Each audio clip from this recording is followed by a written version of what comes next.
Good morning, everybody. I'll turn that down a little bit. Nice to see you. Happy Wednesday. Happy Hump Day on the Morning Night Live. So I have a bone to pick with the Biden administration. Not like that's not a normal everyday thing, but now they're dipping into my lifestyle, and I am not having it at all. No. I am not having it. That's all I got to say about that. Hey, just a reminder, some programming notes as the music stops. Give me a second. There we go. Some programming notes. As you may know already, this afternoon, doing another show, 4 o'clock Eastern, 3 o'clock Central. And that's with Mr. Nick Ricada. Friday, we got our 4th year anniversary show with Hard Bastard and maybe a few other guests. I invited a few other people to drop in. And tomorrow, it's just me and you. Yeah. Oh, yeah. Me and you. So, are you ready? Shall we do this thing? I shouldn't have let that music start. I'll just stop it. Johnny, play the intro. Ladies and gentlemen, coming to you live from the Lucky Dog studio in a hidden location somewhere in the upper Midwest of the United States of America, it's a brother making his own way but with all the wrong opinions. Welcome to the Morning Night Live with your host, the one and only P-Dog Knight.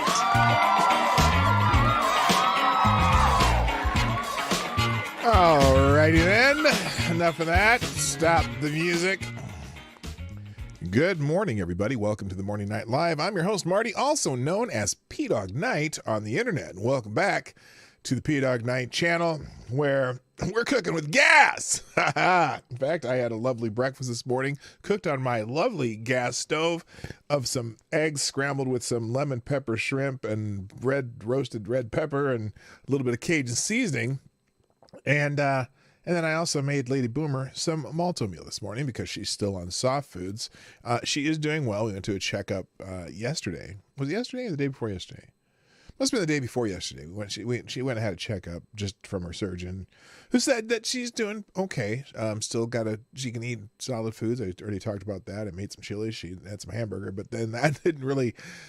She had that. It took some. Let's just say it took a little out of her. Quite often. I'll leave it at that. But she seems to be doing pretty good. She's going to be off work for probably another 3 to 4 weeks, though. So, that's not fun for us, but it is.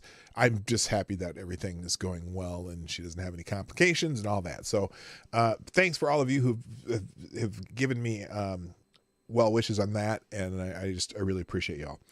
So, it's Hump Day. On the 11th of January, 2023, Wednesday. Welcome to the show. And as you may have noticed, I am only on YouTube right now. So when I set up my show for this afternoon, I went ahead and set up the Rumble stream, right? And then I didn't realize that you could not set up more than one stream at a time on Rumble. I found that out. And so I have an email into Rumble. They'll let you do it, but you have to request it. And I'm like, well, sometimes I do more than one show a day, and I like to have them both set up before I start. And so I apologize to those of you who do like to use Rumble. Oh, and also, hey, I have my first Locals member, Jimmy Das Hotep. Thank you, sir. That's, what the hell did I do here? That is actually bellworthy. So thank you, Jimmy Das Hotep. What I'd love to do, I know some of you are very supportive, but I'd like to have, if you want to support me, that's my favorite place to have you support me. Just a constant stream of something. I would love to have maybe 100, 200 supporters on Rumble. And then I might be able to spend more time working on the show and making it even better. And maybe get rid of one of my other gigs. So we'll work on that. But I'm going to start doing exclusive exclusive Locals stream. Did I say Rumble? I meant Locals. Silly me. On Locals, I'm going to start doing some exclusive stuff over there. Now, for now, I'm going to when I do those streams, I'll put them out both on Locals and on Twitter. But here's the thing. You can follow me on Locals without being a supporter. And that is actually probably going to be the best place to make sure you don't miss anything that I'm doing, because I'm going to start doing some guest spots on other people's shows more. Obviously, I'm going to have guests on this show, on this channel more, not necessarily this show, but this channel more. And then I'm also going to do some exclusive live streams on Locals. Now, for the time being, those live streams will be open to whatever, but the only way to be in the chat on the Locals is if you're a supporter. So that's, you know, and I'm going to do, so when I do that exclusive stuff, it's $5 a month, I think. And, I think there's some way, I haven't figured out how to do it. There's some way I can give people 2 months free, but I haven't been able to figure that out yet. But, so, I mean, if you're used to, you know, doing super chats or whatever, I'm just as happy if you just did one Locals a month, one Locals, donation a month, even if that's, you know, if that's within your budget. So thanks for that, Jimmy Hotep. Shout out to you. Now, first in the chat today, who also gets a bell, is Mr. Simon Wolfwood, who gets the bell. Congratulations. You were here first. Also, good morning to my favorite Canadian Jaeger ponies in the house. Hig 1966 from the home base in Florida. Hello, Cindy, if you're listening. Also, good morning, Tyra. You know what? It's time for one of these. Tyrannus Alexandrius Trebelich is in the house. Good morning, sir. I got to do that every once in a while. Also, good morning, Jay Pylon from Hotep Nation. Oh, what the hell happened there? Hotep Nation. Also, good morning, Lord Stanhope. Whoa, we have a cancer epidemic. We need to do something. We ban questionable vaxes and unnecessary hormone blockers. Ban food additives. No, we'll make it harder to prepare food. Oh, I don't know why that's hidden. Maybe they who knows? YouTube is really weird about what they make me approve of, and there's nothing wrong with that. But I leave it on because there are some knuckleheads. There are some knuckleheads who do those spam bot things. That's why only subscribers can chat in my chat, because I did remember I had a 2-week suspension for what was it? For nudity and sexual content, which I still haven't figured out. There was no nudity or sexual content, and the only thing I could think of was some of those spam bots had some pretty spicy language in it. I'm like, well, maybe that's what it was. I don't know. It certainly wasn't anything I did. I went through that. The video's still up on Rumble. The video's still up on Odyssey. I have no idea why I got that strike, but they would never tell me. They just said, well, you can't put porn on YouTube. I didn't put porn on YouTube, you morons. I don't put porn anywhere. I don't. No, I don't. Anyway. All right, let's continue. Good morning also to Trippy Liberties in the house. Good morning, sir. Cool Frogs here. What up, my brother? Advocatus Diablo, Devil's Advocate. Reaction Puerto I should say that properly. Reacciona Puerto Rico is in the house. Good morning, sir. Chicago Mike, what up? Also, good morning to where am I at? Infamous One. How you doing? Nice to see you. Gunfox61. By the way, Gunfox61, thank you for putting the Hamilton in the tip jar. You are the new Streamlabs Superstar sponsor of the day, who put an article out here. It's an MSNBC article from Mad Owl blog. Oh God, yeah, we'll try. I'll do my best. There's some video accompanying it too. I don't know what that's about. It's 7 minutes long. I don't think we're going to do 7 minutes of it, but anyway. Also, let's see who we're going to talk to. Good morning, Attack Alpaca. Nice to see you. TC's in the house. Aaron Meredith and Tyler F. What's up? Special K on Acid. Holy moly, you have been around for a while. Nice to see you. Well, you have, but it's intermittent. I know your work schedule and stuff like that isn't conducive to what I do here. Also, good morning, Gulf City. DCC 182, aka Blink, is in the house. Septus Wolf, the Asian Research Directorate. And that looks like about everybody. Thank you, Jay Pylon. What's up? Thank you for sponsoring the show. Dropping a deuce in the tip jar via YouTube Super Chat, who says, wait a minute, what? What the hell? Ban re-irrigation. I don't know what that means. Is that like Okay, re-irrigation. Re-irrigation. Is that like, I was going to say, is that like peeing in the woods or something? Re-irrigation?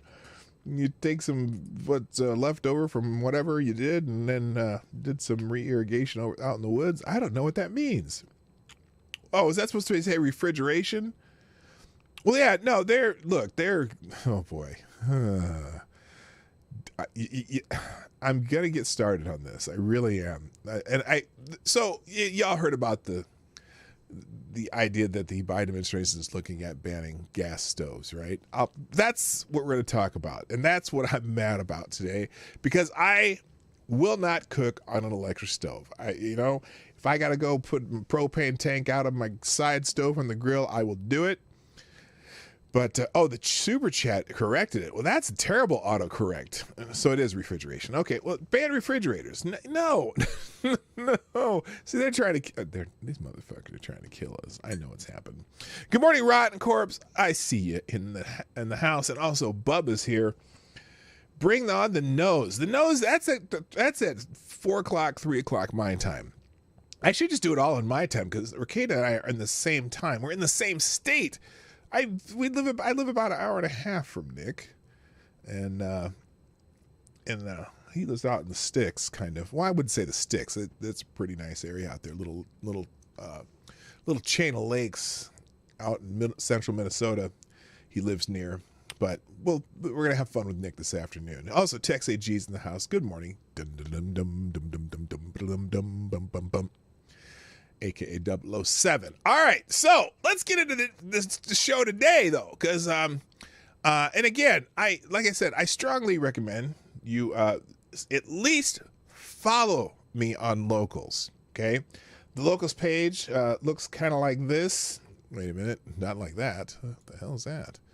The Locals page, locals.com, right here, where I put all my notifications. What the hell happened there? Why aren't those ones coming up?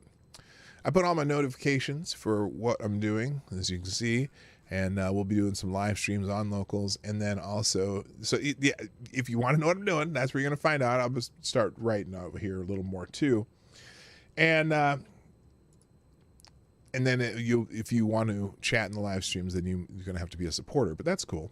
Anyway, all right, so fire is a menace, ban flames. Well, they should ban volcanoes, because that's causing a lot of problems in the world right now.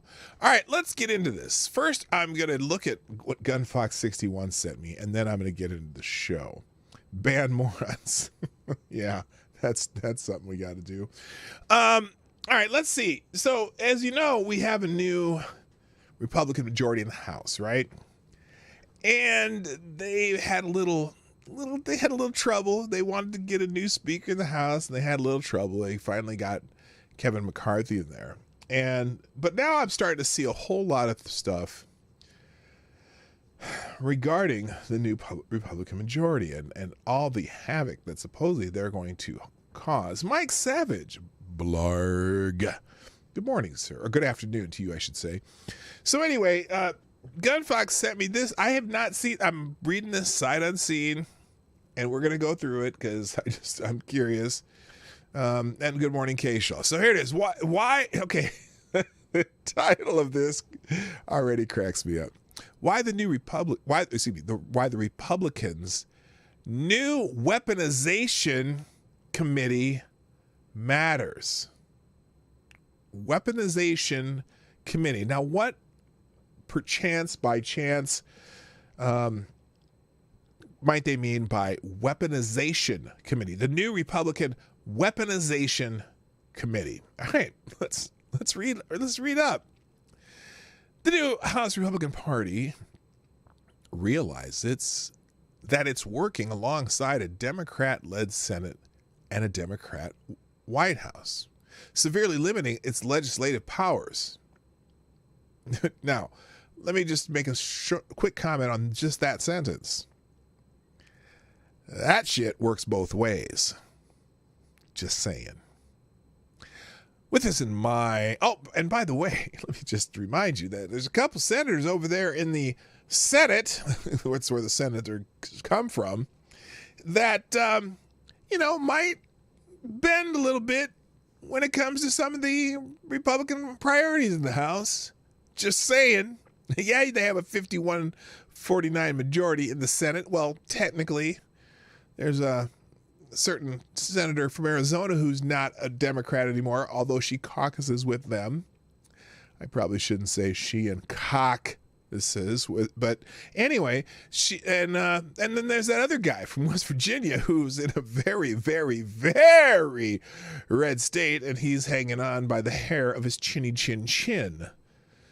If he makes some bad decisions, he may no longer have his cushy little job in Washington.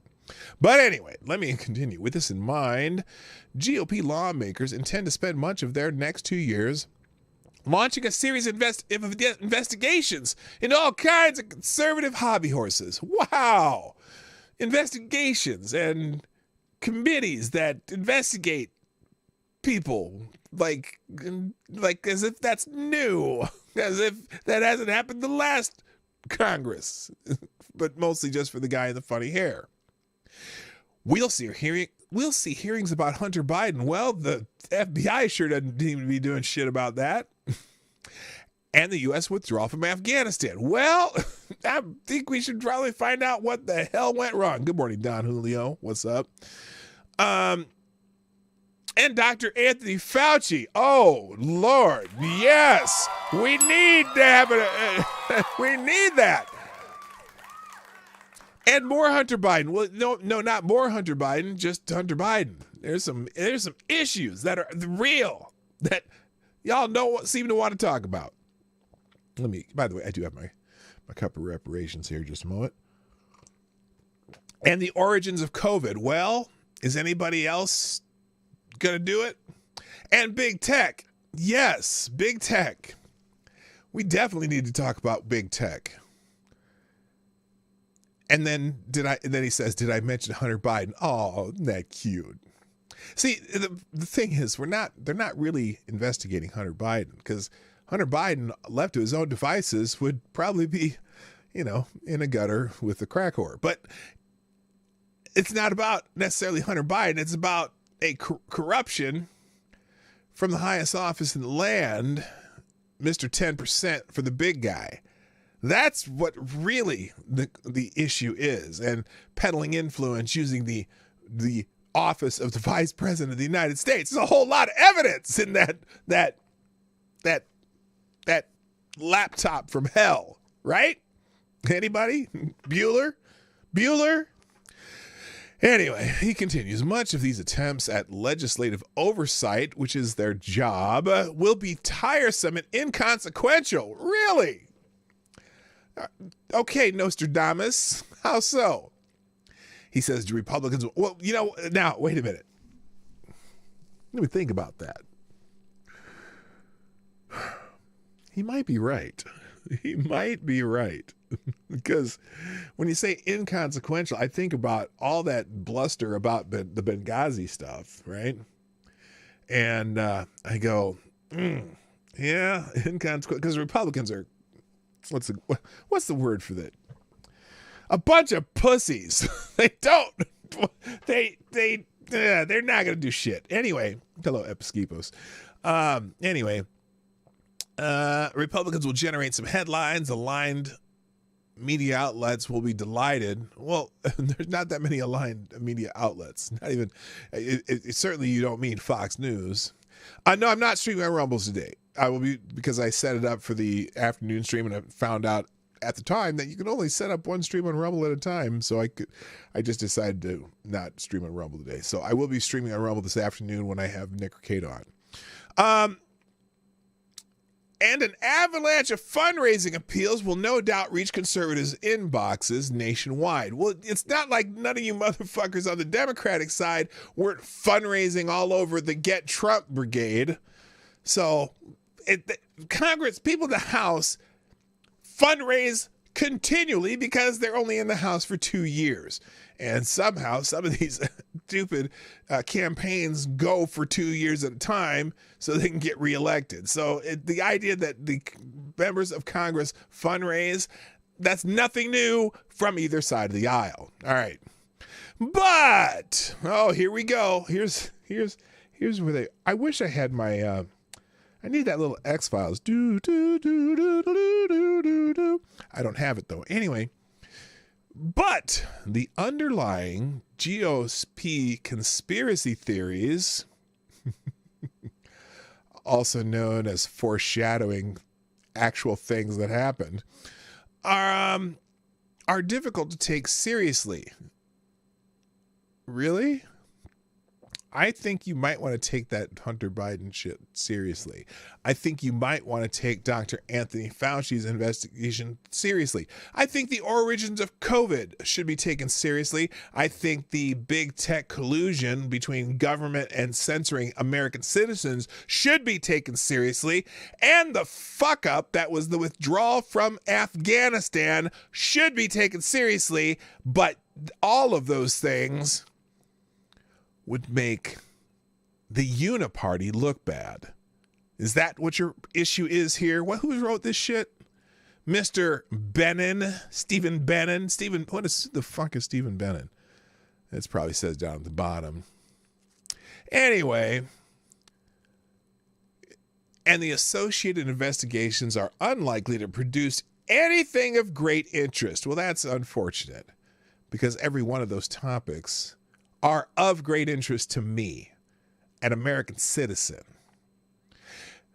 Now, he says there is, however, a notable exception. The New York Times reported, the New York Times found an exception of something that won't be forgettable. Quote, a divided House voted on Tuesday to launch a wide-ranging investigation into federal law enforcement and national security agencies as Republicans promised to use their new power in Congress to scrutinize what they said was a concerted effort by the government to silence and punish conservatives at all levels, from protesters at school board meetings to the former President Donald John Trump. The special committee was approved yesterday on a 221-211 vote, which predictably fell along partisan lines. The panel, to be formally called the Select Subcommittee on the Weaponization of the Federal Government, will be chaired by House Judiciary Committee Chairman Jim Jordan. This is the same far-right Ohioan who was described as a political terrorist by former Republican Speaker John Boehner, and more recently by Eye Patch McCain. But who's paying attention?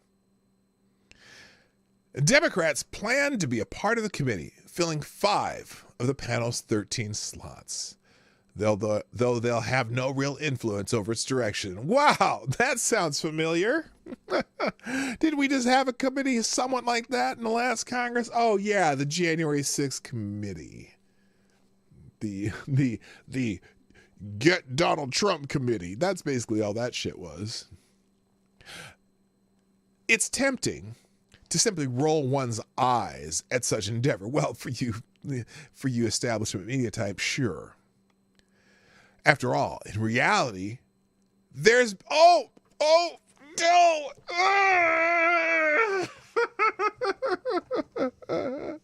God, Fox, you knew exactly what you were doing here. I'm sorry. I'm going to try to read this sentence. Let me start over. It's tempting to simply roll one's eyes at such an endeavor. After all, in reality, there has been no concerted effort by the government to silence and punish conservatives. And any time Republicans have tried to point to ostensible proof of the phenomenon, their baseless claims have been quickly and easily discredited. Now, let's look at the link he provides for quickly and easily discredited. Let's see. Oh, it goes to a Maddow blog. That's quick. Oh, this and it's the same. It's the same author. Oh my God. You know what? if you've been paying attention over the last, about a month now, maybe a little longer, if you've been paying attention at all to the Twitter files and the reports on Facebook and Meta and all the Google and all that other crap, the idea that these claims have been quickly and easily discredited is a joke. We have documented proof, particularly at Twitter. In fact, even they even subcontracted some of the censorship to the Pfizer, but that's another story. He can. Oh, good Lord. Oh, good Lord. In other words, a committee committed to finding evidence of an imagined scourge can spin its wheels for months and waste all kinds of resources, but it won't and can't succeed in exposing a problem that doesn't exist. So why is it a problem? Because of its stated purview. The resolution explicitly says the panel will have the power to examine the expansive role of Article 2 authority vested in the executive branch to collect information on or otherwise investigate citizens of the United States, including ongoing criminal investigations. The Times reports added that the Justice Department has traditionally resisted making information about open criminal investigations available to Congress, suggesting that legal and political fights over subpoenas and executive privilege are most likely looming. Given that Jordan is all but certain to examine the criminal investigations into Trump, this seems likely to get quite messy. What happens when the legislative branch demands confidential information from the executive branch about ongoing cases? Well, that's weird, because didn't the legislative branch continually and often demand confidential information from the executive branch when they're investigating the guy with the funny hair? I could have sworn there's been fights over executive privilege, and judges kind of said, "Oh no, we're just going to let it go," because of course a lot of the judges that they went to are swamp creatures too. How about when they well, never mind. I'm coming back to that.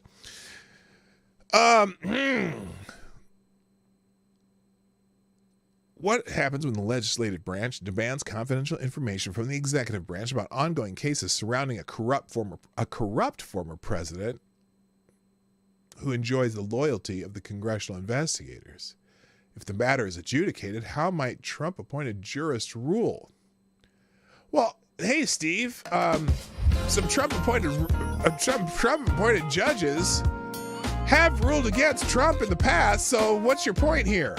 The judges rule on the law, not on the character or the person, or the actors in the story. Thank you, Chicago Mike, dropping a big bullet in the tip jar. Appreciate it. Says, I have sources. Let me show you my source, which happens to be an article I wrote earlier. MSNBC went to the school of bad journalism again. Oh, isn't that the truth? This guy gets one of these. Thank you, Chicago Mike. Appreciate it.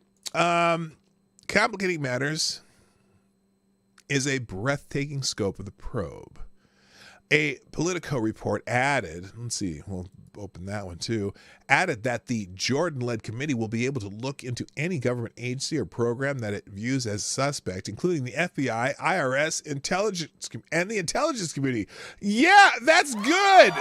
That's exactly what they should be doing. That's what the oversight committees on these particular agencies should be doing. Duh. In other words, the House just won't just have oversight over intelligence agencies and federal law enforcement.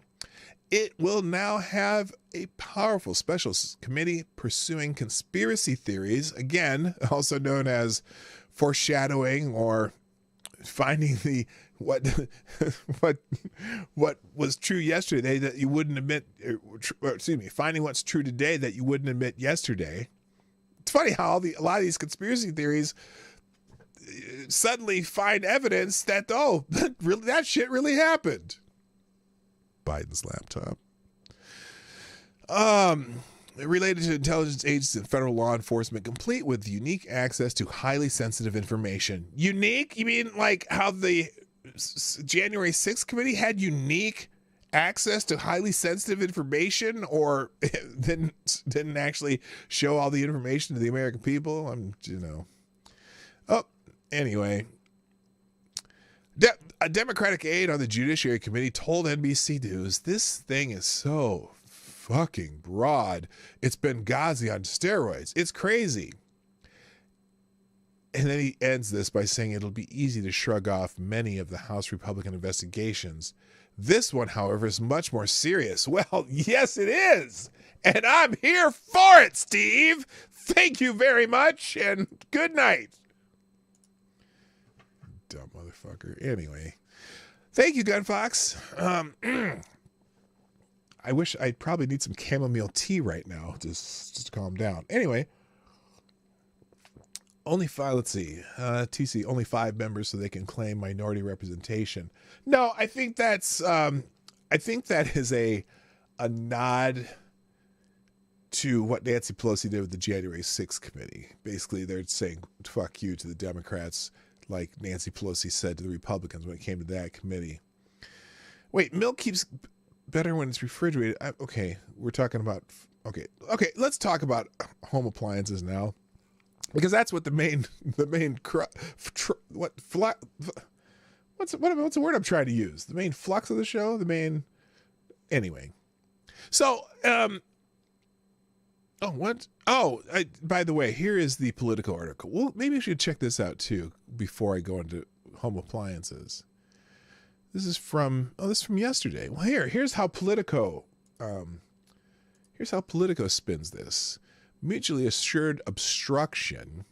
House GOP aims weaponization panel at DOJ, the Department of Justice. Interesting. Hello, CNN sucks. The most redundant name on the internet. Crux. Thank you. I couldn't think of it. Yeah, conspiracy theory equals facts not told yet. That's kind of how it's been lately, hasn't it? It's funny, all these conspiracy theories seem to be coming true. All right. Republican lawmakers are empowering themselves to look into any agency program. Okay. Here's how Politico's spinning this. House Republicans are declaring what amounts to an investigative war on the Biden administration, pledging to probe ongoing criminal investigations at the Justice Department. Well, you know what? The one they could probe in particular is even the January 6th investigation and prosecutions at the Justice Department, because a lot of these people, they're dragging their feet and keeping some of these people in jail for minor offenses. Basically, these people are political prisoners. Maybe they need to look into that and find out why that these people's 8th Amendment rights aren't being violated so egregiously, and judges are going along with it. Perhaps that's something that should have gone to the Supreme Court in some of these cases, but then that just puts these people in jail longer. But there should be an emergency a request from the courts to fix that problem. But I'm just saying. Anyway, veterans of some Congress, recent major probes, and the department itself predict that they'll be told to pound sand. Maybe they might have to get some court orders then. GOP lawmakers dramatically escalated their standoff with the administration on Tuesday by approving at a party line vote a wide-ranging investigative panel to probe what they call the weaponization of government. Again, good. It's a broad mandate that would allow the party to look into any government agency or program that it views as suspect, including the FBI, yes, the IRS, yes, the intelligence community, yes. Make it good on a key demand on a band of hardline conservatives who oppose Speaker McCarthy and his bid for the gavel.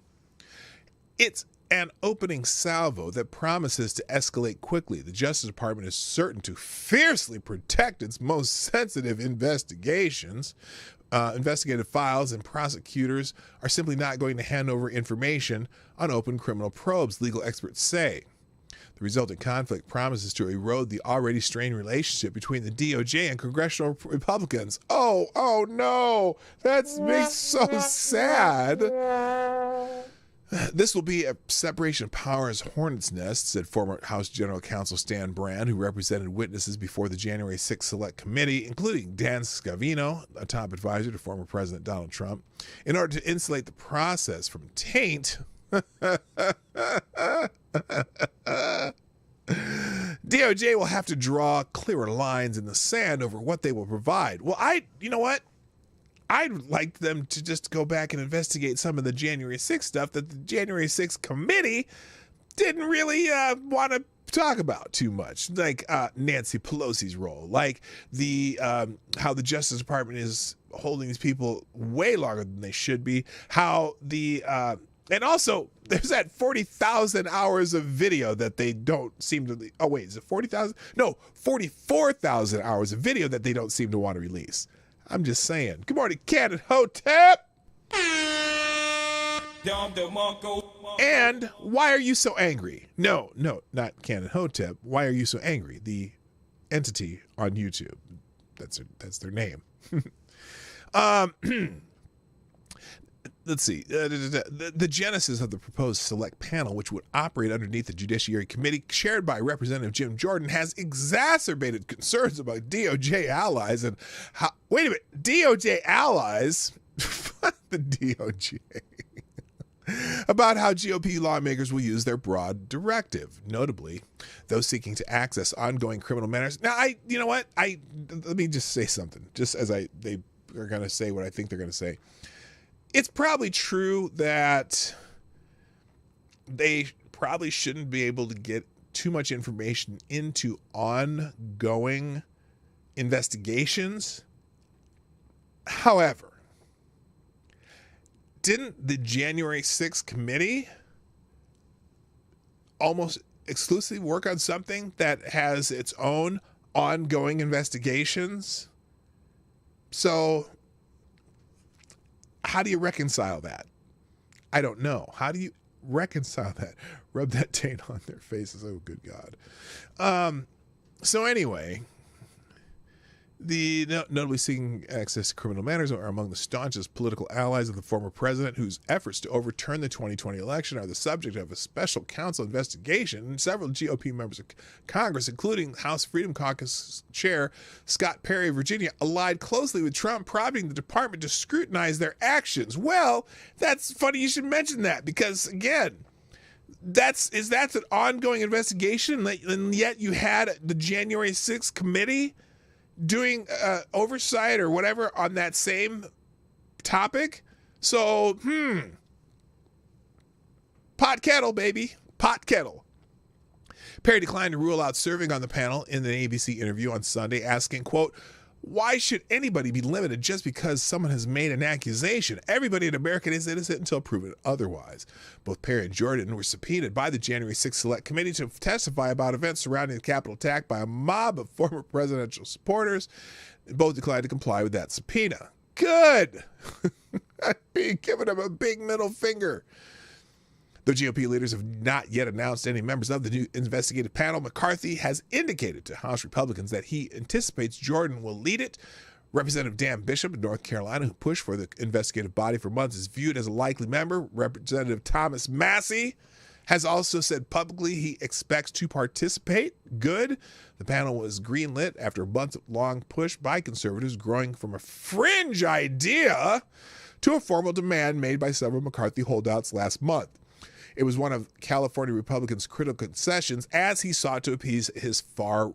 Oh, they didn't say far right. He just said his right flank. Because McCarthy certainly is not on the right. Oh, CNN sucks. Yeah, that too.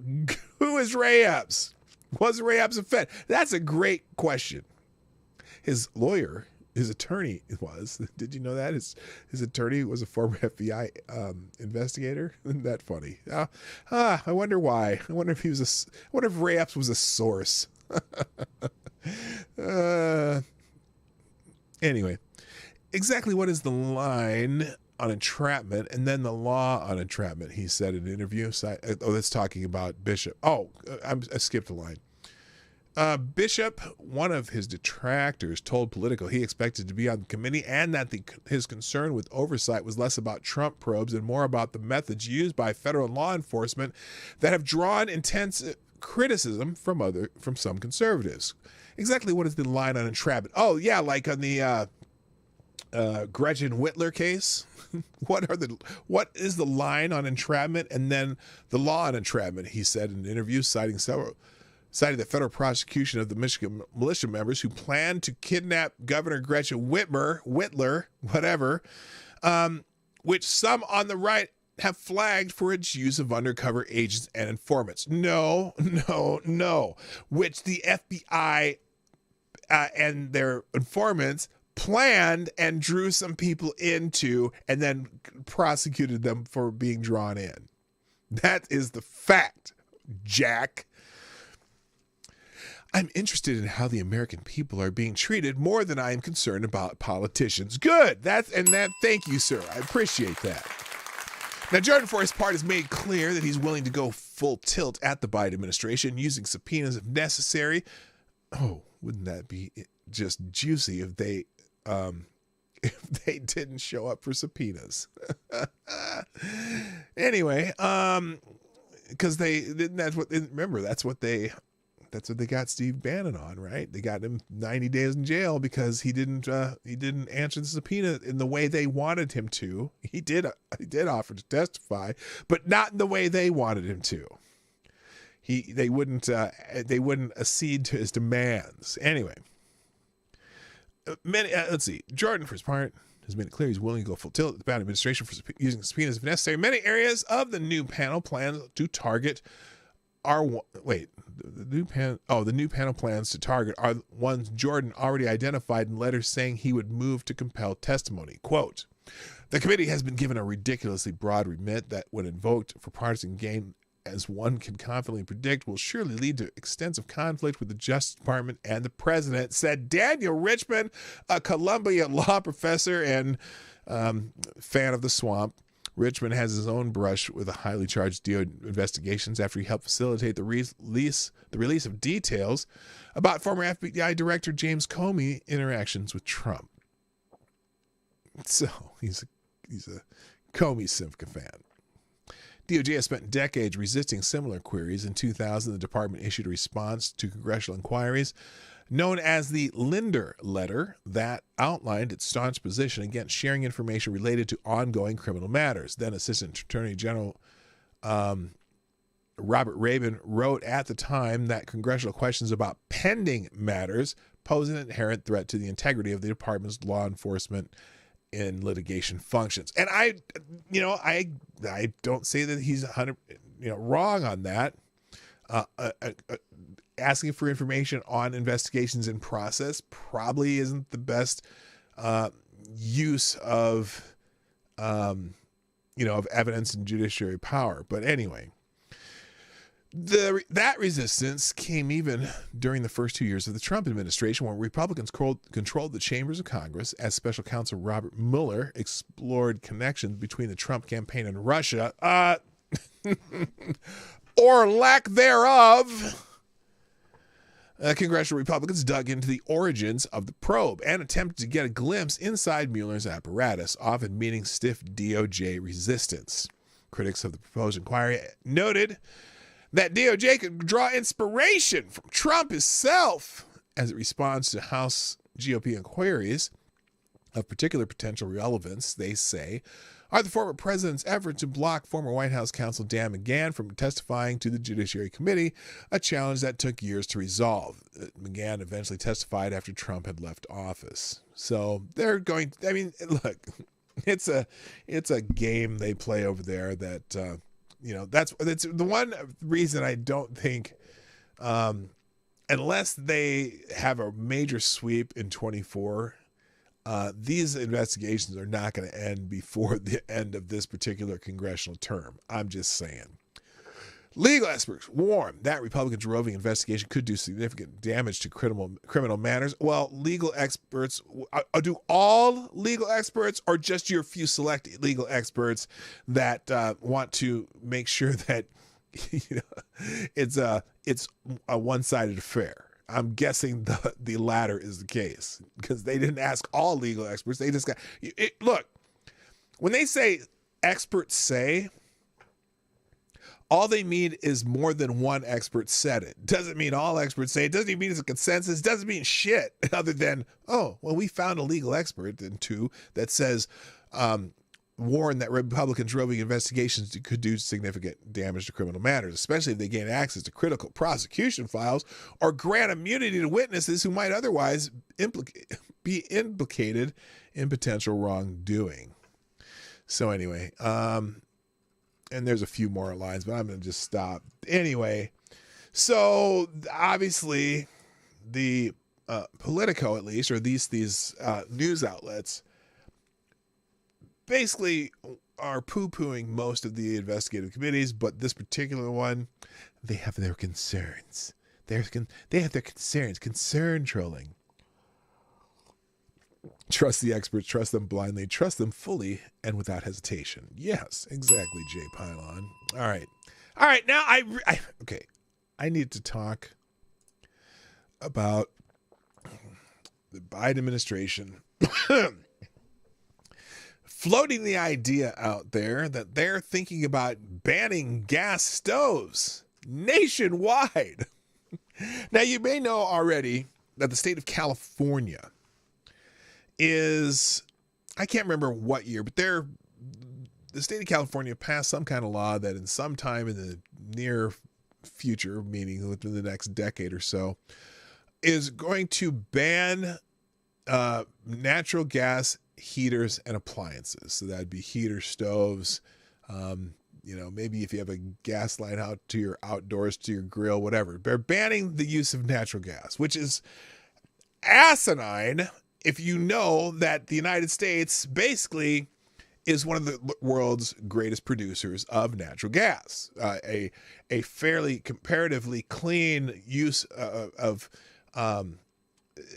even though it's a fossil fuel, it's a pretty clean fossil fuel. It's not like coal. It's like, oh, if they said, okay, we're going to ban all coal-powered appliances and whatever, then you would have no electricity because most of the electricity in the United States is produced by coal still. But anyway, so here's an article in the New York Post, and I've got several articles because there's an interesting twist that's starting to happen with this particular story. So let's start here with the New York Post story. Biden administration weighs nationwide ban on gas stoves. By the way, I am not giving up my gas stove.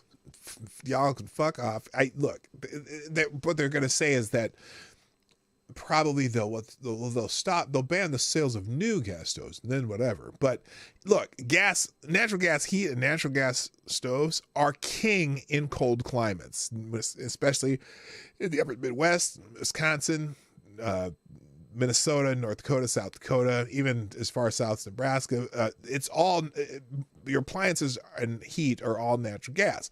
It's efficient. It's easy to do. It's they're easy to maintain. Don't have a lot of working parts. Anyway, Biden administration weighs nationwide ban on gas stoves. According to a report, millions of Americans may soon be entering not stove season. The Biden administration is considering a nationwide ban on gas stoves, citing the harmful pollutants released by the appliances, according to a report. Now, this is where I wanted to get to. Good morning, Gen T, by the way. This is where I want to, according to a report, and I think I might already have, there's a link to a study here. I got a couple of them here. The Consumer Product Safety Commission is mulling action after recent studies showed emissions from devices can cause health and respiratory problems, as Bloomberg reported on Monday. This is a hidden hazard, CPSC Commissioner Richard Trumka Jr. Trumka, that's an interesting... Trumka? You know who that is, don't you? Isn't Trumka, isn't he the guy, he was either him or his dad was the president of the AFL-CIO. Interesting. This is a hidden hazard. Now, by the way, Gas stoves have been a pretty popular item for a very long time in the United States. This is amazing. And we'll talk about the study in a minute. It's a hidden hazard. Any option is on the table. Products that can't be made safe can be banned.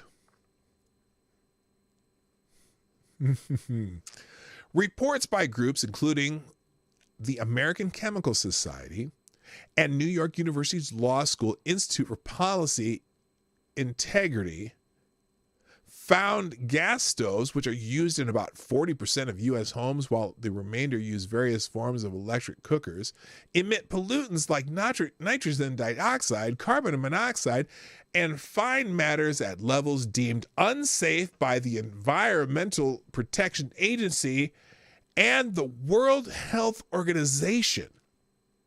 Now, this is amazing. And I'll tell you why. I have some follow-up stuff on this. The studies are linked. They also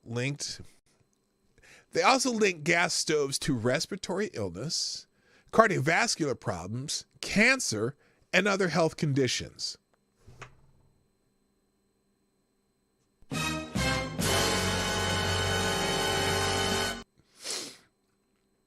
More than 12% of childhood asthma cases can be attributed to gas stoves, according to a report published last month by the International Journal of Environmental Research and Public Health. Wow.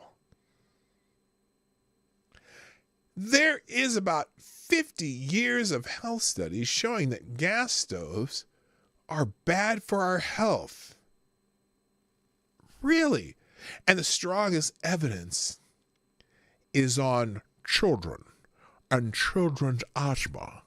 Brady Seals, a manager in the Carbon-Free Buildings program at the nonprofit Clean Energy Group, RMI, and co-author of the study, told Bloomberg, by having a gas connection, we are polluting the insides of our homes. Now,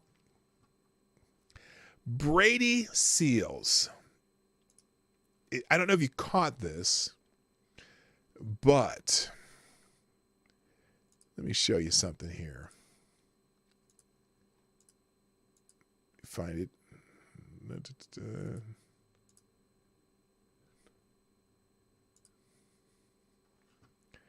Brady Seals. Now, this is from the article. It's like having car exhaust in a home, said Brady Seals, a manager at RMI who co-authored the research. And we know that children are some of the people spending the most time at home, along with the elderly. Oh no, the children and the elderly. Oh no. The authors relied on a 2019 census data to determine the proportion of children exposed to pollution from gas stoves. They borrowed their methodology from a 2018 analysis that found that 12.3% of childhood asthma cases in Australia were attributable to gas cooking ranges, and they used data from a 2013 analysis that found children in households with gas stoves were 42% more likely to experience asthma symptoms. Well, wait a minute. If 12% of child asthma cases are related to gas cooking ranges, this is, oh my God. By the way, Brady Seals, that's what I want to point out. Brady Seals, again, she's a she. Oh, here, let's go to the full page here. Brady Seals, manager, Carbon-Free Buildings. What does that tell you about Brady Seals? Is she a scientist? Okay, here, let's do a poll. I'm going to do a poll now. Is Brady, oops, I got to put the line here. Is Brady Seals a scientist or an activist?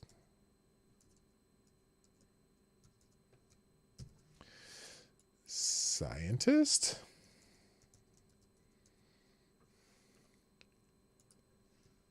activist.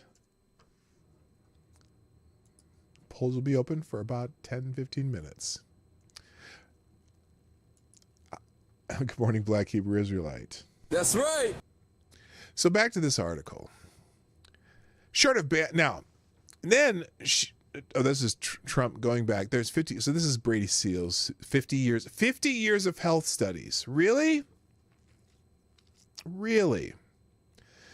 That gas stoves are bad for our health. Now, short of barring the manufacture or importation of gas stoves, the CPSC could also impose emission standards, Trumka said. Holy shit. Oh, you missed the retard option in that poll. You're right. I really do. I really did. So the agency is expected to open public comment on gas stove hazards later this year, he said. Senator Cory Booker of New Jersey and Representative, of course, of Democrats, and Representative Don Beyer, Democrat from Virginia, sent a letter to the agency in December urging it to take action against the appliances. Those damn appliances are trying to take over the world, saying they are a cumulative burden on minor. Oh my God! No! They are. They are a cumulative burden on minority and low-income households.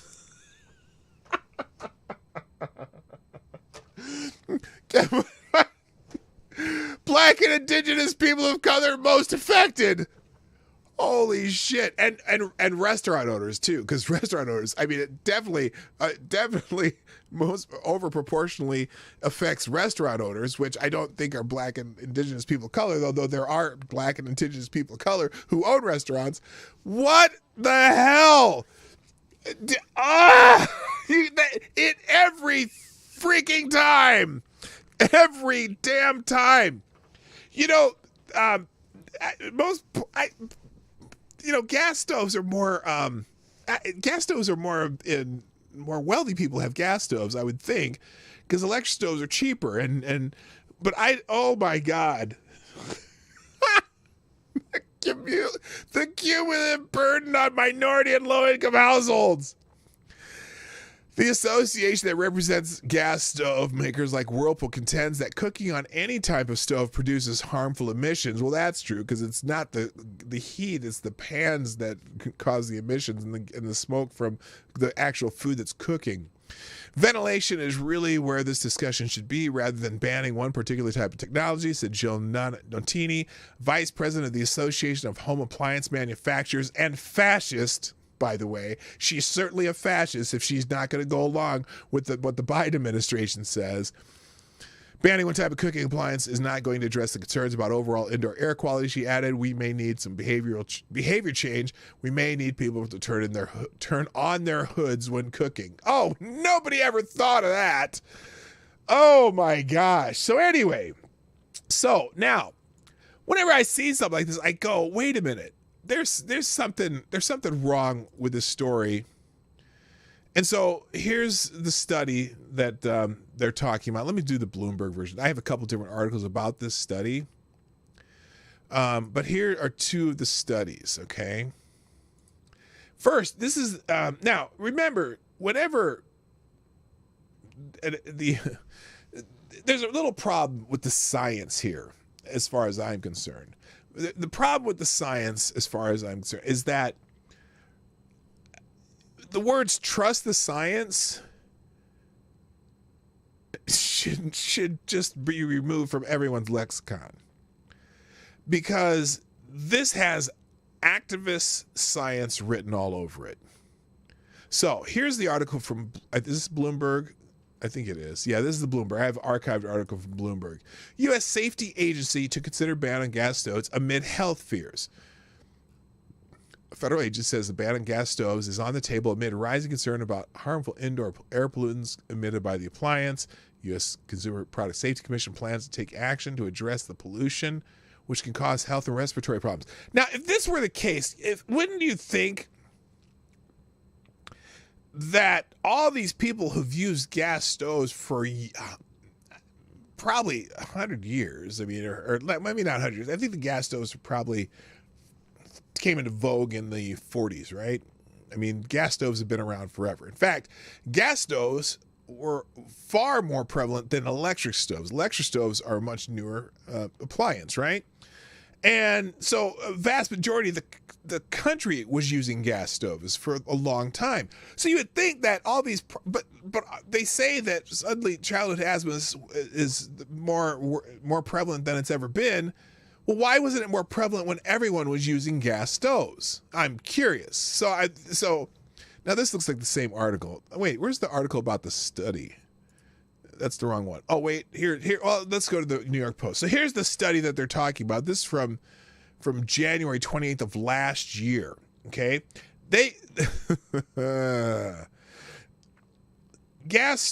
it is. Gas stoves worse for climate than previously thought. Again, according to a study. One study. Gas stoves are contributing more to global warming than previously thought because of constant tiny methane leaks while they're off, a new study found. Oh, so when they're off is when they're most dangerous. Everyone should be dead by now. The same study that tested emissions around stoves in homes raised new concerns about indoor air quality and health because levels of nitrogen oxides measured. Even when they are not running, U.S. gas stoves are putting 2.6 million tons, 2.4 million metric tons of methane in carbon dioxide equivalent units into the air each year. A team of California researchers found in a study published in Thursday's journal, Environmental Science and Technology. Now,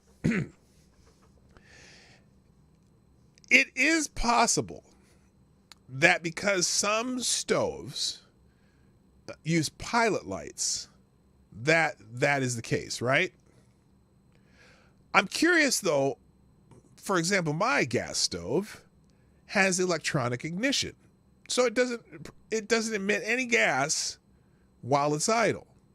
I'm sure the stoves that have pilot lights do. The oven and stove, the burners on my stove are all electronic emissions. So maybe the leaks so tiny that the room doesn't explode. The amount is so small that it may as well be the normal air everywhere. True. Yes, it dissipates in your, especially if you have a drafty home. Anyway, so they say that's the equivalent of the annual amount of greenhouse gases from 500,000 cars, or what the United States puts in the air every 3.5 hours. Oh, isn't that special? They're constantly bleeding a tiny little bit of methane into the atmosphere all the time, said the study's co-author Rob Jackson, a Stanford University climate scientist. Oh, I'm sure that the grants he gets for climate science certainly are there to see if he can debunk any of the climate science, but I'm pretty sure he never has even tried. The methane is on top of the 6.8 million tons, 6.2 million metric tons of carbon dioxide that gas stoves emit in the air when they are in use and the gas is burned, the study said. Methane is a greenhouse gas that is a dozen times more potent than carbon dioxide, but doesn't stay in the atmosphere nearly as long and isn't as plentiful in the air. The research examined 53 home kitchens in California. Wow, that's the sample size. They examined 53 kitchens in California. Many in bed and breakfasts they rented. They sealed most of the rooms in plastic tarps and measured emissions when the stoves were working and when they were not. And so certainly the air quality in those places probably got a little tight, right? And then measured the emissions when the stoves were working and when they were not. And what was surprising was that 3/4 of the methane released happened when the stoves were off. Well, because you don't run a stove the entire freaking day. And if a stove has a pilot light, then sure, it's probably burning. That little tiny pilot light's still burning, even though you're not burning gas for the whatever. Oh my God. But a whole 53, the sample size is 53. Those are emissions releases that the government doesn't account for. Well, yeah. Now, did they do a sample of stoves that have pilot lights versus stoves that have electronic ignition? I bet they didn't. I'll bet you damn Skippy they didn't. So maybe that would be the solution to the methane that's released from these stoves when they're not being used, would be to maybe, and I fuck the regulation bullshit, but maybe they should encourage people to have stoves with electronic emissions. Because look, so the name of the title today is from my cold dishpan hands.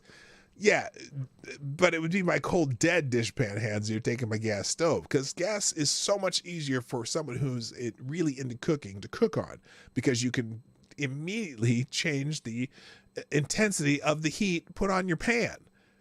And there's so many other uses. You can just throw a pepper on the burner, just throw it on the top of the rack, and you can roast peppers on there.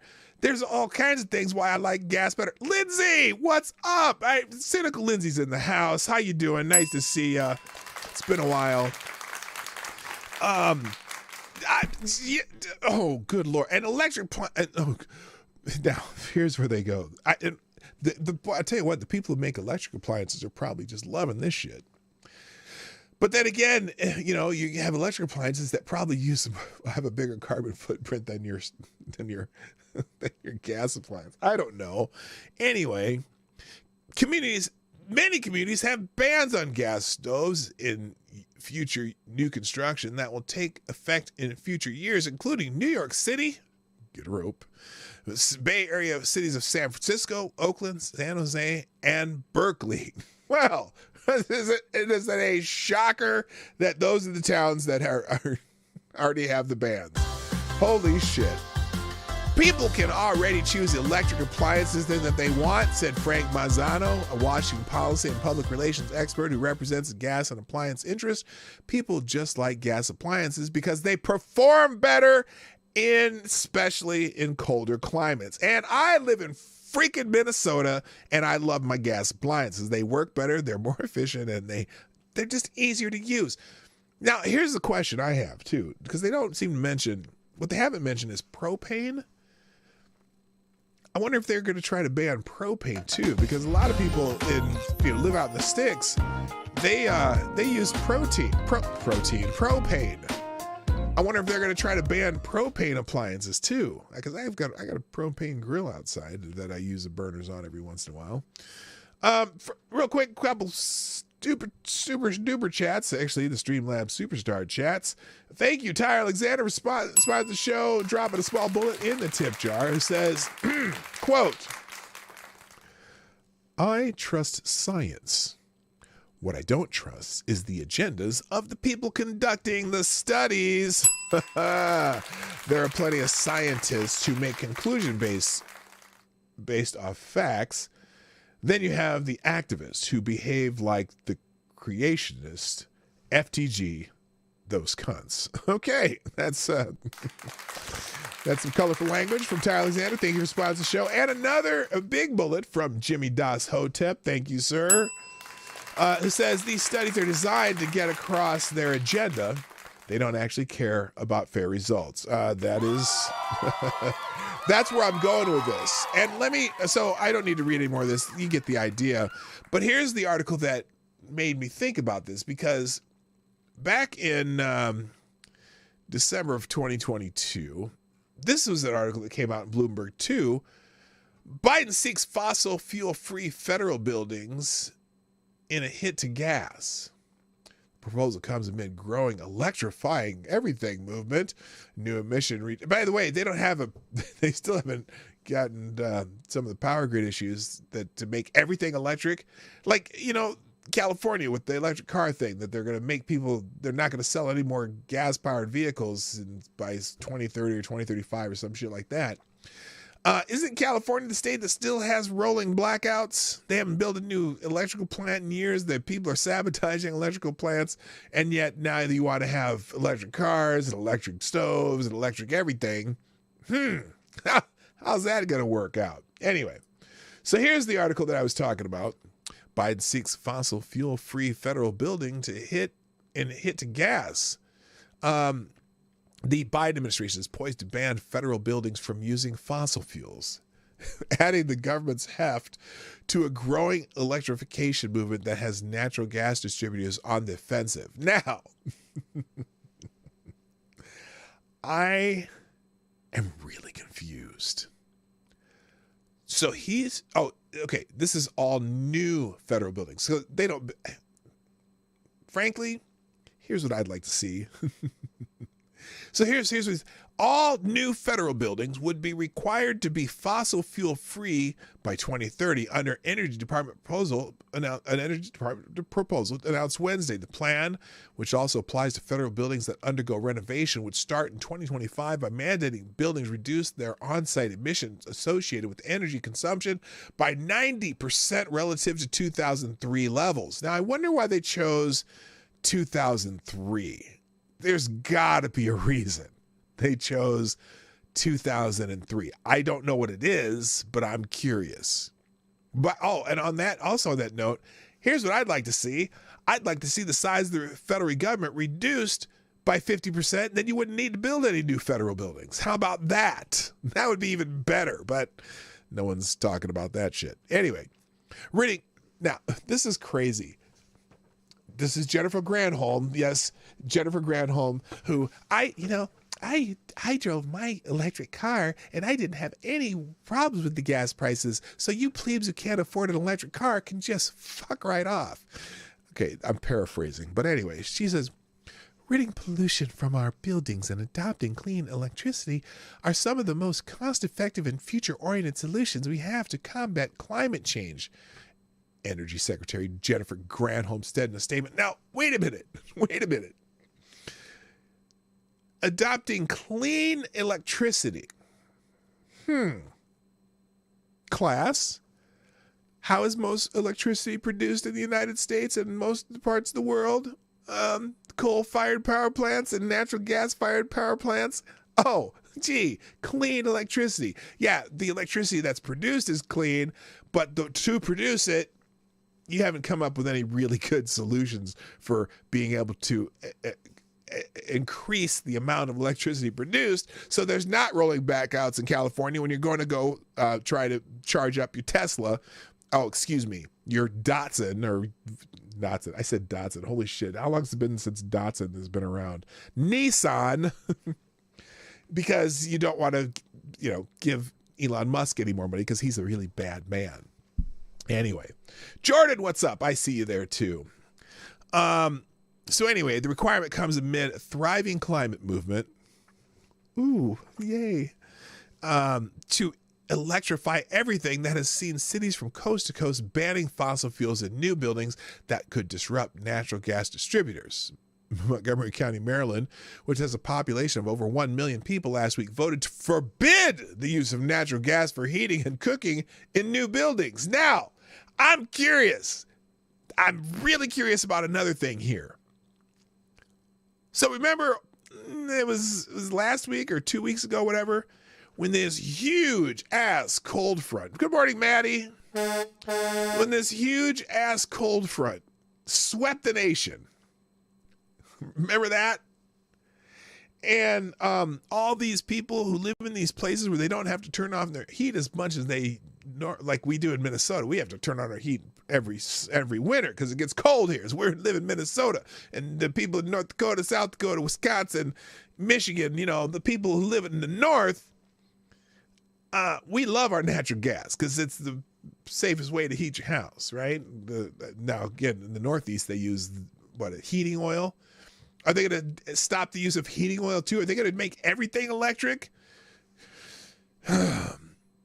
Anyway, Montgomery County, Maryland, which has a population of 1 million, last week they voted to forbid the use of natural gas for heating and cooking in new buildings.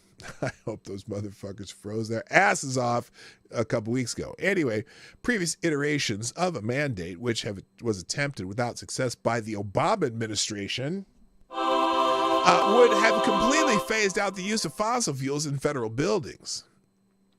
You cannot replace the complete use of fossil fuels in federal buildings because your electricity is produced by fossil fuels. You freaking morons. until you come up with a solution, either fusion or nuclear or whatever, to make more electricity, y'all are idiots as far as I'm concerned. And even then, electricity is going to be a lot more. There's no way that electricity is going to be more efficient. It's going to drive up the cost of electricity so much. Air conditioners run on gas. I didn't know that. Anyway, the Obama administration would have completely phased out the use of fossil fuels in federal buildings. The latest version only applies to on-site consumption, such as that used for heating buildings and water. Oh, and electric water heaters are terrible. A gas water heater is so much more efficient and so much cheaper to run than an electric water heater. Holy smokes. The proposal was panned by the American Gas Association. Now, they're just dirty, polluting, climate skeptic shitheads, right? And that, which represents utilities such as Dominion Energy and DTE Energy, saying natural gas was more affordable than electricity. It is. It absolutely is. So, but anyway, so there's an agenda. Clearly, this is a climate agenda, has nothing to do with the bullshit they're saying in this other article about, well, childhood asthma and because it makes your indoor air quality worse. Look, if childhood asthma was really caused by natural gas stoves, then there would have been more childhood asthmas in the 40s and 50s and 60s than less, because gas stoves were king back then.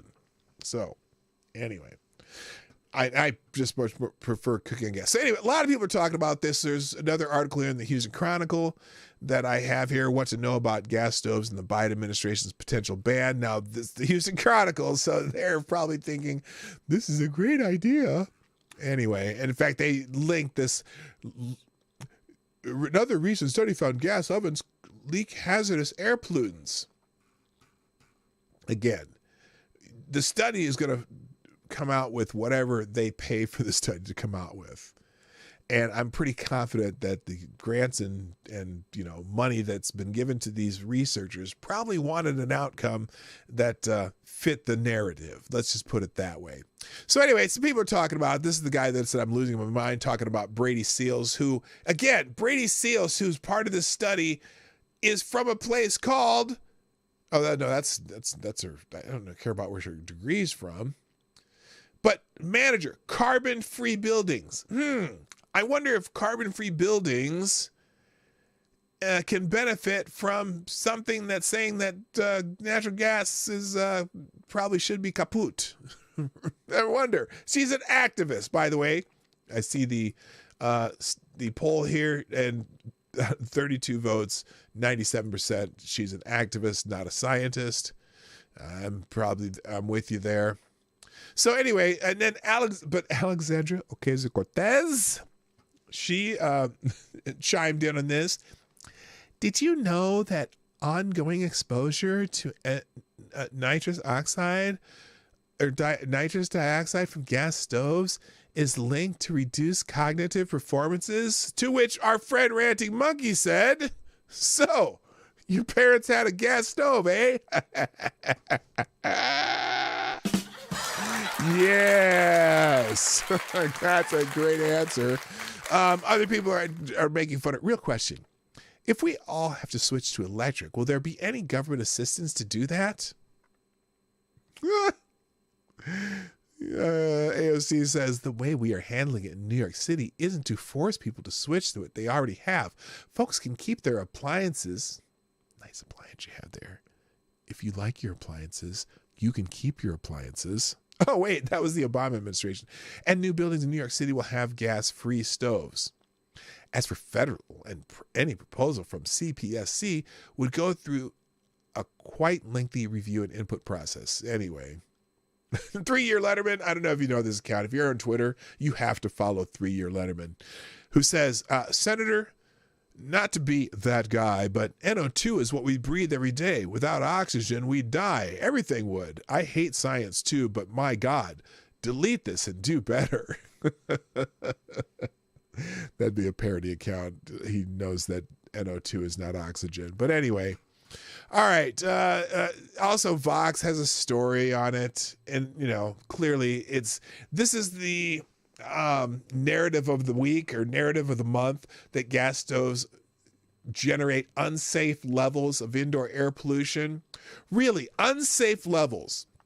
Again, probably 90 to 100 years of gas stoves, I'm assuming, in the United States. Maybe not that long, but if there's unsafe levels of indoor air pollution, then how is that people have survived the gas stove era at all? I'm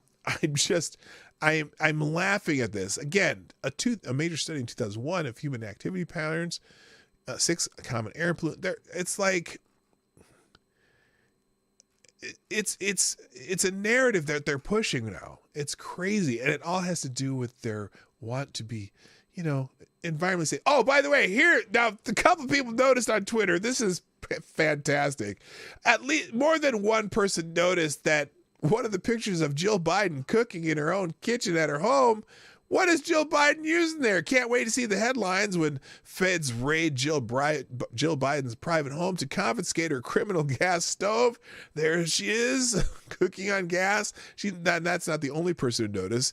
Gas stoves for me, but not for thee. Jill Biden with her gas stove, same picture. And here's the Hall of Fame list of gas range environmental criminals. Look at FLOTUS destroy the earth with her $10,000 gas range. Oh my gosh. Yes, this is awesome.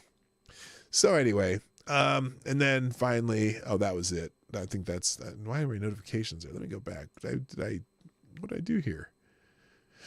Oh no, that's not it. Okay. So anyway, and then finally, Paulie Galatiri has opinions. Paulie Galatiri says, hey, the feds are trying to take our gas stoves now. We can't cook pasta no more. It's a war on Italians, Tone. Yeah. All right. Enough about my damn gas stove that you're going to have to pry from my cold dishwater dead hands. All right. I only have a little time left, and thankfully I knew that I'd probably be spending way too much time on that. I want to go through just this article in Ace of Spades, and I have a couple of the complimentary or corresponding tweets and articles up, but I'm just going to go straight from Ace here. So Randy Weingartner, do you know who Randy Weingartner is? She, I think, is the president, head, or whatever of the American Federation of Teachers, right? Well, and this has it all kind of in one little swoop here, so I'm just going to use this because this is good. So she says, hey, serious, you guys, remote learning didn't work. Oh, really? The American Federation of Teachers. Hi, Jeff Overturf, by the way. The remote learning didn't work. Now, who was it that kept fighting from kids going back to school? It was the teachers union, wasn't it? I just don't know. Wait, Jeff, what did you say? Wait a minute. You had Marty. We inherited father-in-law's lake house.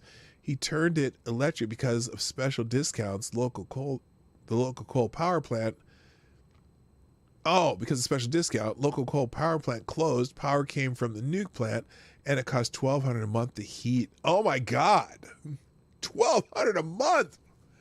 Wow. Yeah, because electric heat is so freaking expensive, man. Don't get electric heat until the government forces you to. And then try to get every subsidy that they offer. Holy shit. Not good.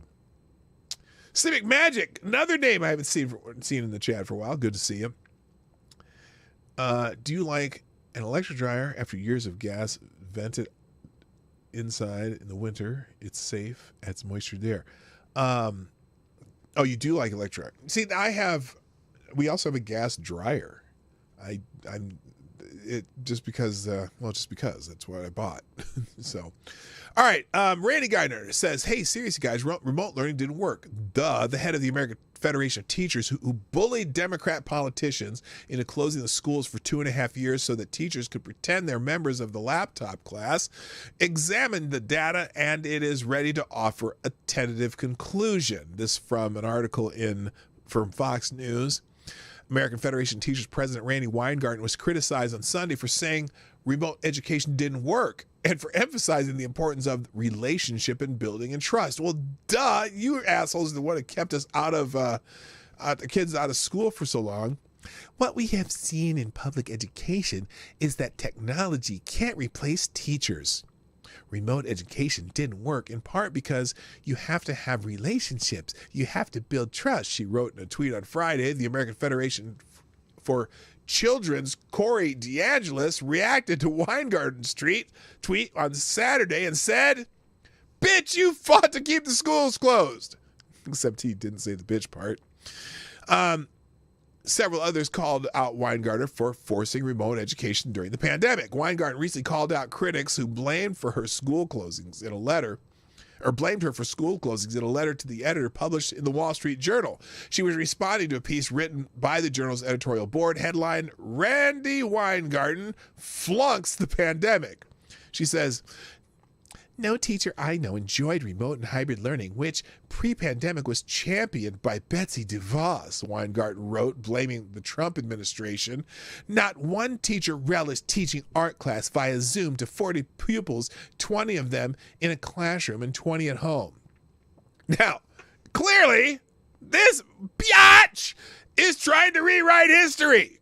She knows that public opinion has turned hard against the school closings and is pretending the teachers' unions actually fought against them.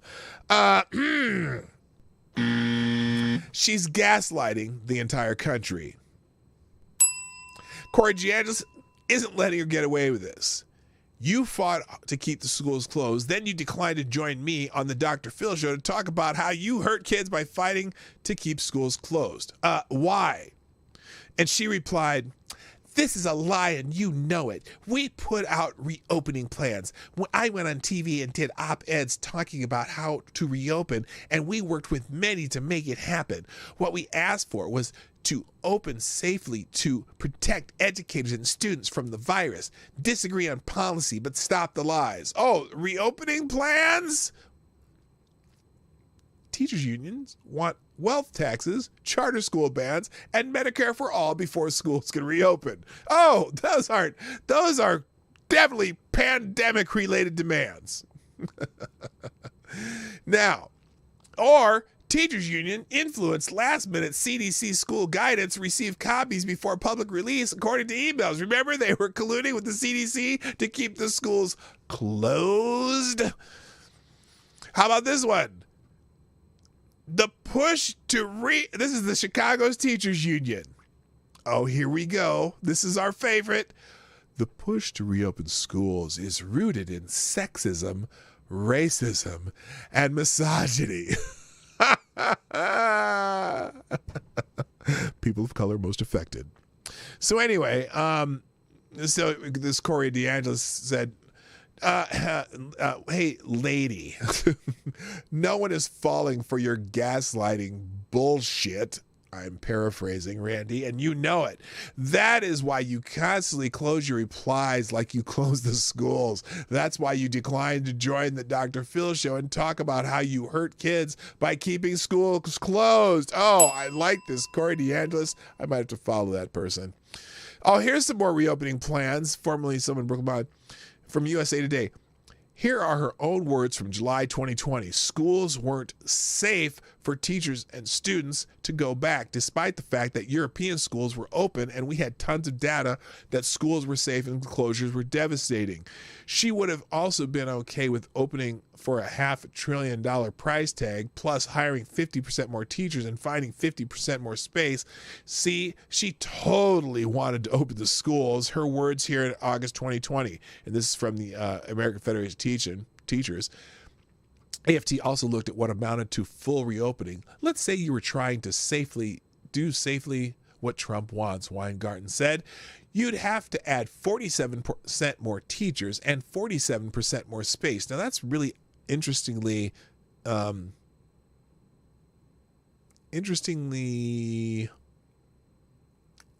what's the word? Accurate, specific. That's interestingly specific.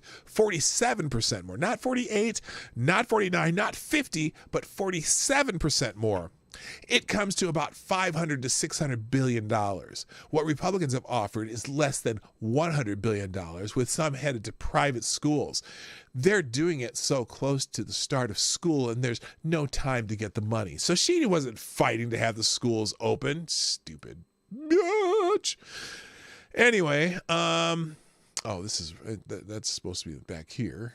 Hang on. So there's the Fox News article. She was ripped for a tweet admitting remote education didn't work. Water is wet. You can read that one on your own. Now, let's see. Then on Twitchy, this is just the conversation between her and Corey DeAngelis, who ripped her to shreds and showed her all these ways that schools were not the teachers union were not trying to get the schools open. They were holding out for more money, for more, just billions of dollars of bullshit. Are schools opening decisions related to union influence? Oh, could be. Let's see. Anyway, there's all kinds of more examples of the teachers unions not wanting schools to be open. Oh my God, they just go on and on and on and on and on. There's a lot of articles that they came up with. So you can check those out if you want. It's up to you. Emmanuel Presley, what's up? Welcome. Good to see you. All right. I got to finish up here. Let's see. So yesterday we told you about the death of Lynette Hardaway. May she rest in peace, a.k.a. Diamond of Diamond and Silk. And I told you that, boy, were some people being complete shitbags on the internet regarding Diamond and Silk. And so I hate to go on a bummer note, but these are, so the left tried to use the death of Lynette Hardaway to push their political agenda, first of all. When we reported the sad news on Monday that Trump activist and political personality Lynette Hardaway of the duo Diamond and Silk had passed away at her home in North Carolina, many, including President Donald Trump, tweeted about how much they appreciated her and offered their condolences to her family. It's not clear what she died from yet, and there was a report in November that she was ill. Now, that was possibly COVID in November, and it was posted from the pair's Twitter account, but it didn't specify what the illness was. According to the Daily Beast, however, Hardaway briefly returned to her show in December and dismissed the unsourced report that spread that she had been hospitalized for COVID-19. She said that was fake news and filmed the final episode of her show on December 15th. But that hasn't stopped the folks on the left from going off to the races over the cause of death and using it as a political point to try to attack her. When someone dies, even if you disagree with them politically, you should at least be able to afford them a little respect by at least not attacking them. If you can't, you're not the better person. You're just a disgusting fuckwad of a shit-stained human being that belongs in the garbage heap or on the wall. Okay, again, I embellish sometimes when I read these stories. Anyway, there was a boatload of people on the left who responded in a despicable way, even tweeting at the duo's account. Our friends over at Twitchy went through the whole pile of tweets. Oh, I have that one available. I'll only read a couple of them, though. But I will note that you have folks, including Democratic operatives like this jackhole, Chris D. Jackson, pushing this nonsense, not even caring to verify the facts. So here it is. Chris Johnson. Diamond and Silk were fired from Fox News for pushing COVID conspiracies, and tonight, Diamond died from COVID. Just writes itself, doesn't it? Wow. You're an asshole. According to Jackson, he was an early endorser of President Joe Biden and was chosen by the Biden campaign to serve on the DNC Policy Platform Committee. He also serves as an informal advisor to strategists for various campaigns on state and national levels. Then there's this guy spreading nonsense, Michael Sturm, a USA Opinion columnist. MAGA anti-vaxxer Diamond of Diamond Silk has died ... of COVID. Please, people, protect yourself and get vaccinated. COVID is still killing 2,000 Americans a week. Because people ignore it does not mean it has gone away. And a majority of those people dying of COVID have been vaccinated. Just saying. That's according to Bloomberg, New York Times, Washington Post, authoritative news sources. You know how HB sometimes has ANAS, authoritative news from approved sources, ANAS. Speaking of which, thumb up the ANAS. So those are from reputable outlets, YouTube. So fuck you if you don't like what I'm saying. Anyway, so much for media accuracy. But why do you need accuracy and wait for facts when it's about pushing a political point? True.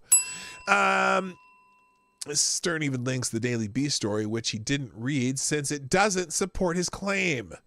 Now we don't know what she died from, but whatever it was doesn't change how much she contributed and cared about the country, and everyone should be honoring that, no matter what side of the aisle they're on. But oh no, we can't have that. Over on Twitchy, they have a list of some of the worst of Diamond, the tweets about Diamond's passing. I'm only going to read a couple. If you want to read these, it's just truly vile and disgusting, I got to tell you. So here's one. Rest in peace, Diamond. Conservatives just lost one of the few black people they can use to pretend they aren't racist.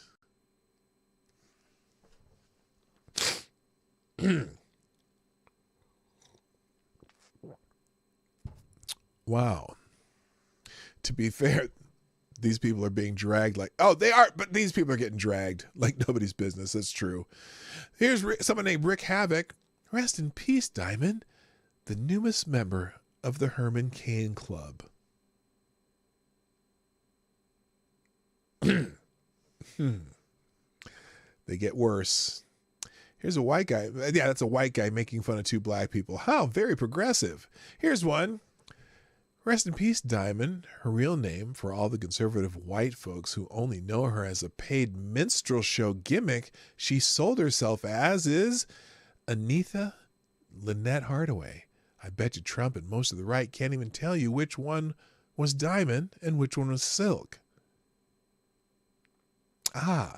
Some black racism. And I'm going to leave it on. No vaccine, no sympathy. MAGA trash. There was a lot of them, but a lot of these people also just got ripped to shreds too. But if you really want to go through that list, by all means, it'll be in the links. By the way, everything we've read and seen and talked about and blah, blah, blah that I have on the screen, if it was on the screen, you'll be able to find it easy. Just go to the description after the outro. I will be updating that with a single link called the One Tab link. Every article, video, tweet, whatever, will be listed on a single web page with everything there. So Select the Boy is here. Boy. Now, before I go, a couple things, and these are important. I have a couple tweets here about Biden's classified documents, and then let's see, what's this one? I don't need that one. I'll just get rid of that. A couple things before you start clicking and going away from this page. Very important that you know, today at 3 o'clock my time, 4 o'clock Eastern, 3 o'clock Central, we're having a special show with Nick Rekieta, of Rekieta Law, the small town strip mall lawyer who has a fantastic show on YouTube and Rumble, has a big Rumble deal, has a huge locals following. And he's going to be here. We're just going to be shooting the shit about various topics of the day. And then on this Friday, is the 4-year anniversary show where our friend Hard Bastard is going to join us, and maybe a few other friends here and there popping in and out of the stream. Again, just we're going to talk about some of the things that we've been talking about over the last 4 years, some of the big stories, and also some of the big stories from 2022. And we're going to talk about freedom too. We love some freedom, and we need more freedom. So other than that, Please, if you haven't done so already, hit the like button, share the stream before, during, after the show. Put a comment in the comment section. Tell us what you think about some of the stuff. I want to hear about gas stoves. Tell us what you think about this gas stove potential ban nationwide. Nation fucking wide. Are you serious? Nationwide.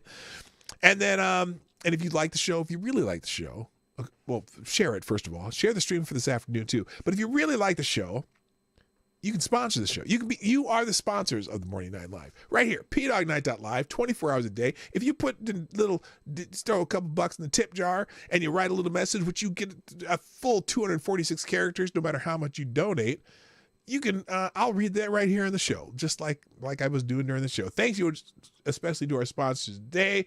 Let's see, who it's, that'd be Chicago Mike, Tyre Alexander, Jimmy Das Hotep. All of you guys are super special. And our Streamlabs Superstar sponsor of the day, Gunfox61. Okay, guys, I got to go. Thank you for being here. Please join me this afternoon. If you're around, I'd love to see you. But that's it for today. My name is P Dog Night. And I'm out of here. Bye-bye. Hey, this is P-Dog Night, and thank you for watching today on the P-Dog Night channel. If you have an observation or remark you'd like to make about this video or my channel, I absolutely welcome you to write it in the comment section down below. I really look forward to hearing from you. And before you go, if you like what you saw but you're not already subscribed, please make sure you hit the subscribe button and definitely click that bell that pops up afterwards so you'll be notified when I post new videos or when we go live. I broadcast my live show, The Morning Night Live, Monday through Friday at 10 o'clock Eastern, 9 o'clock Central. A special thank you to all the supporters of this channel who share our videos on social media and who make donations through Streamlabs, YouTube, Venmo, and Cash App, which are all linked in the description down below. Thanks again, and until next time, I'm P Dog Night, and I'm out of here.